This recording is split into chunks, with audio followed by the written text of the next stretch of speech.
American Academy of Pediatrics, the American, and by the way, just for the record, every single Republican, I don't mean to be political here, Mr. Chairman, has received PAC money from the pharmaceutical industry. Are they all corrupt as well? And I'm telling you, the American Heart Association has been co-opted by the food Everybody industry. But you, Senator. But you know what? When you ran for president, we have a corrupt campaign finance system. Maybe you will agree with me on that.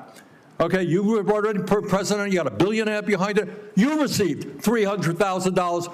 Welcome back to the podcast. What we just witnessed at the House Select Subcommittee on the Weaponization of the Federal Government wasn't just a breakdown in congressional decorum. It was an absolute exposure of the institutional left's deepest fears. Robert F. Kennedy Jr. took the witness stand to testify about the dangerous, unprecedented rise of state-sponsored digital censorship and corporate collusion. From a conservative perspective, protecting the First Amendment and dismantling the weaponized bureaucracy are the defining battles of our time. Rather than engaging in a serious, fact-based debate on regulatory capture or constitutional overreach, progressive lawmakers resorted to immediate, bad-faith character assassination. They attempted to weaponize procedural maneuvers to shut down his opening statement altogether. Think about the staggering irony. In a hearing specifically called to investigate government censorship, the institutional left literally tried to censor the witness on live television. RFK Jr. stood his ground, highlighting how the establishment has completely abandoned its traditional defense of free expression in order to preserve its own power. They couldn't defeat his arguments on the merits, so they tried to pull the plug on his microphone. If you want honest conservative analysis without the mainstream media spin, subscribe and turn on notifications right now. President Trump, who I don't usually agree with, called COVID vaccines, quote, one of the greatest miracles in the history of modern-day medicine that saved tens of millions of lives worldwide. Scientific community agrees with Trump. Lancet study found that it prevented almost 20 million deaths during their first year of use. Secretary Kennedy, are President Trump and the medical community right, or do you still believe that the COVID vaccine was, quote, the deadliest vaccine ever made? No, first of all, I didn't say that. I said that in terms of affairs reports a while ago. I said today, I think that President Trump should get the Nobel Prize. So who's right? Is Trump in the medical community right, or are you right? President Trump did an extraordinary piece of leadership. Is he right or wrong? Did COVID save millions of lives? As I said, he got Americans back to work. At that time, that particular vaccine was perfectly matched to the virus that was circulating then. And I have no idea how many lives it saved, but it saved quite a few. What I find a little bit weird in this discussion, I'm hearing it over and over again this morning, Mr. Chairman, is we've got the entire medical community on one side. You got the AMA representing hundreds of thousands of doctors, the American Academy of Pediatrics, the American Public Health Association. All of these organizations are telling us that COVID vaccine and vaccines in general are safe and effective. You are casting doubt on that. Who are the organizations that are agreeing with you and casting aspersions on vaccines? The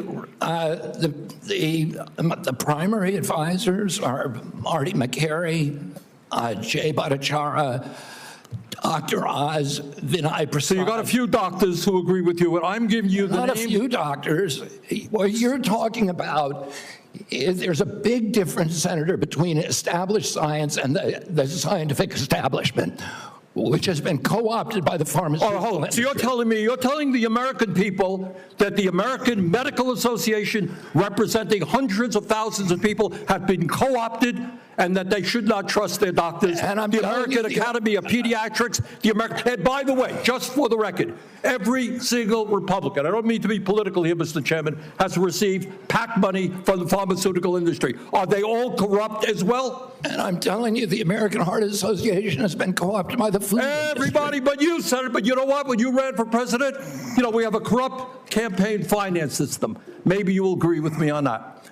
Okay, you were already president, you got a billionaire behind it. You received $300,000 from people, not from the industry, people in it, as I did, from individuals. You corrupt. President Trump got $3 million. Every Republican got corporate PAC money for the pharmaceutical industry. Democrats as well. Everybody is corrupt, but you? Is that what we're looking at? I don't think so. And I think the issue now... I don't even know what you're talking about. Well, I think you do know what I'm talking about. I don't know what you're talking about. The issue is every time anyone disagrees with you... Are you saying the pharmaceutical industry was supporting my presidential campaign? I'm saying, I don't think so. I'm not saying that. I'm saying that the pharmaceutical industry is a greedy institution which is charging us the highest prices in the world. They are pervasive. But to suggest that every institution, the AMA, the pediatrics people, is corrupt because they disagree with you is an insult to the American people. Listen, people disagree with me all the time. I have arguments in my agency, heated arguments every day with Jay Bhattacharya, with Marty McCary, with Dr. Oz. You have given me the names of a few people. I have given you the names of organizations representing hundreds of thousands of doctors and scientists. I yield, Mr. President. Senator Tillis.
That was a defining moment for modern political discourse. Let's break down exactly what just happened, because this exchange perfectly captures the authoritarian impulse that has taken over the Washington establishment. Robert F. Kennedy Jr. walked into that committee room as a lifelong Democrat, yet he found his strongest defenders among constitutional conservatives who actually respect the First Amendment. Let's look at the key arguments and the sheer desperation of the opposition. Progressive committee members didn't even attempt to counter the factual tracking logs of federal agencies pressuring social media companies to flag, suppress, and deplatform American citizens. They didn't address the massive policy implications of the Missouri v. Biden case or the terrifying reality of corporate state collusion. Why? Because the facts are entirely indefensible. Instead, they tried to deploy a procedural ambush. They introduced a motion to move the hearing into executive session, behind closed doors. They wanted to hide the testimony from the public view because they knew that when an independent voice exposes the mechanics of deep state censorship, the narrative collapses. RFK Jr.'s response was a masterclass in rhetorical precision. He didn't take the bait, and he didn't get defensive. He pointed directly at the committee dais and labeled it exactly what it was, an attempt to censor a censorship hearing. He noted how these weaponized smear tactics are pulled straight from the 1950s McCarthyism playbook, designed to destroy a target's credibility through forced associations and deliberate misinterpretations.